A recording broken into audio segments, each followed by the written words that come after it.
Good morning mga idol. So ngayon, panibagong araw, panibagong vlog, panibagong football na naman tayo. At ngayon ay pa-4th day na ng ating in-house training. Pero ang problema natin mga idol, hanggang ngayon wala pang ibinibigay sa atin na laruan. So nagiging steady, nagiging stagnant yung ating training program na dapat ay masunod natin kasi pinirepair natin yan for a bigger league. Ang problema, hindi mangyari. So hindi ko alam kung paano gagawin natin ngayong araw na to. Hindi ko alam kung anong magiging setup natin ngayon, pero magre-ready na tayo. Pupunta na tayo doon kahit medyo tinatamad tayo kasi nga wala tayong makitang laruan. Pero sige lang, tuloy lang natin. Pupunta tayo doon. So tara na mga idol, magbibihis na tayo at pupunta na tayo doon. Samahan niyo ako. Let's go.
yun mga idol, nagkaroon tayo ng konting ball training today.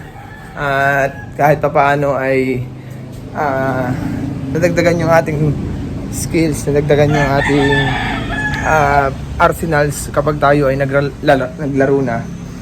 Pero kulang na kulang pa yun. So kailangan pa natin ng mas mahaba pang preparasyon, mas madami pang mga ganong sistema para mas maging makasanayan ng katawan nila yung sistema na yun, makasanayan ng katawan nila yung ganong intensity.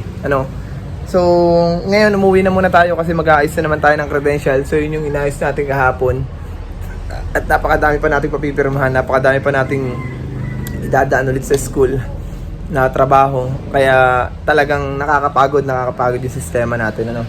Pero kung tayo nandito sa atin, dito na tayo magpapapirma, ang puproblemahin na lang natin pagpapacheck ng credentials. Pero pag na-check na siya ng one day at tumama na lahat, tsaka na lang tayo, madali na lahat, dire-diretso na yung sistema. Pero dahil nga ayaw tayong payagan na lumabas, pero wala namang maibigay sa atin na laruan, so yun yung naging problema natin ngayon mga idol.